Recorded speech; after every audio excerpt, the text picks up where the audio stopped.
প্রথমত আমি একজন যুবক, তোমরা আমাকে বুড়া কখনো মনে করবে না। তোমরা আমার সাথে একমত? বুড়া বুড়া ভাব যদি এসে যায় তাইলে আর কাজ করা যাবে না। বয়স যাই হোক, বুড়ো চুল দাড়ি সব পেকে গেছে, তাতেও কোনো সমস্যা নেই, কিন্তু আমার মন যেন যুবক থাকে, তোমরা দোয়া করবে।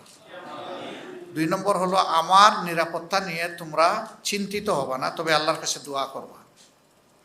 কারণ আমরা সকলেই আল্লাহর কাছে আমাদেরকে সাপোর্ট করে দিয়েছি। মহান রবের চাইতে বড় কোনো হেফাজতকারী নাই, আসমানের নিচেও নাই, জমিনের উপরেও নাই। এর বাইরে তো আর থাকার কোনো প্রশ্নই উঠে না। ডিজাইন, এলিগেন্স, বিউটি, সেরা পণ্য সবার জন্য জেভিকো। সুতরাং যিনি চূড়ান্ত মহাফিজ, তার হাতেই আমাদের বিষয়টা আমরা ছেড়ে দিয়েছি। তোমরা একটু চেষ্টা করো একটা চমৎকার আমল করার। এই আমলটা বাকি সমস্ত আমলকে আলোকিত করে। এটি হচ্ছে শেষ রাতের আবাদত। এই আবাদতটা যারা করতে পারে, বাকি আবাদতগুলো আল্লাহ তাআলা তাদের জন্য সহজ করে দেন। এটা বড় কঠিন, কিন্তু অসম্ভব নয়। এটা কঠিন কিন্তু অসম্ভব নয়, এটা সম্ভব। এই জিনিসটা তোমরা ইনশাল্লাহ করবা।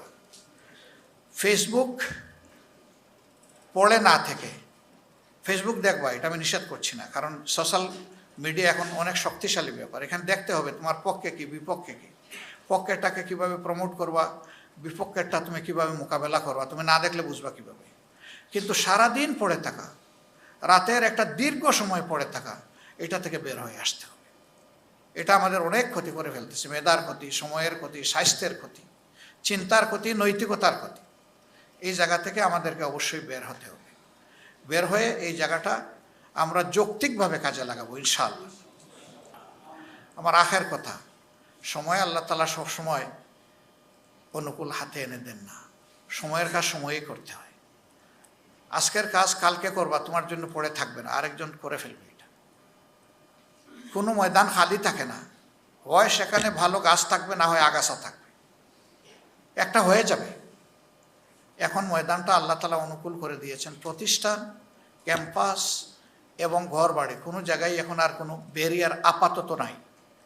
রবের দরবারে দোয়া করে মহান রব যেন এই জিনিসটাকে দীর্ঘস্থায়ী করে। দীর্ঘদিন আমরা বঞ্চিত ছিলাম। ক্যাম্পাসে তোমরা দাওয়াতটা দিতে পারো নি, অনেকে ভালো করে নামাজটাও পড়তে পারেনি। সেই রকম একটা ভীতির সংস্কৃতি সেখানে চালু করে রাখা হয়েছে। এ কাজ যারা করেছিল তারা এখন বিপর্যস্ত এবং অপদস্থ।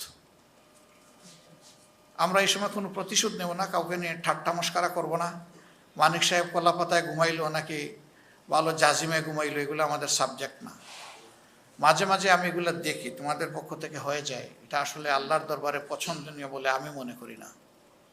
কোনো মানুষই বিপদে পড়ছে তাকে নিয়ে টিস করা ঠিক না। ওরে আল্লাহর হাতে সাপোর্ট করে দাও, সংশোধনের সুযোগ তাকে সেইটা করে দাও, না তাকে চুপ করো। এই যে আমরা ট্রল করি মানুষ মরার পরে এবং এই ধরনের বিপদে পড়ার পরে, এটা ভালো জিনিস না। তুমি আরেকজনকে অপমান করবা, সেটা তোমার দিকে ফিরে আসবে।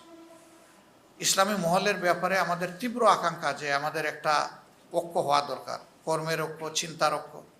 কিন্তু সেই আমরাই আবার ওদেরকে দিয়ে কেউ একটু খুশা দিল আমাদেরকে, বস আমরা ফুঁসে উঠলাম। এটা করা যাবে না। তোমরা নিজেরা করো না, আমি এটা বিশ্বাস করি, কিন্তু আমাদের সহকর্মীরাও যাতে না করে সেই দিকে সতর্ক দৃষ্টি রাখতে হবে।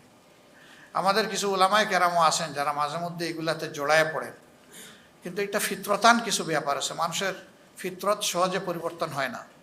আমরা দফায় দফায় দৃষ্টি আকর্ষণ করার পরেও দেখেছি যে একই ব্যক্তি আবার বারবার একই ধারায় তিনি ভুল করতেছেন। একদিকে আপনি ঐক্যের আকাঙ্ক্ষা পোষণ করবেন, আর একদিকে সামান্য গুনাহাতা আপনি মানে এড়িয়ে যাবেন না, এটা তো হয় না। মুমিন তো সেই যে তার ভাইকে ক্ষমা করে দেয়, রাতে ঘুমাবার আগে বলে, আল্লাহ আমি তোমার গুলামকে ক্ষমা করে দিলাম, এর উসিলায় তুমি আমাকে ক্ষমা করে দাও। সেই তো মুমিন।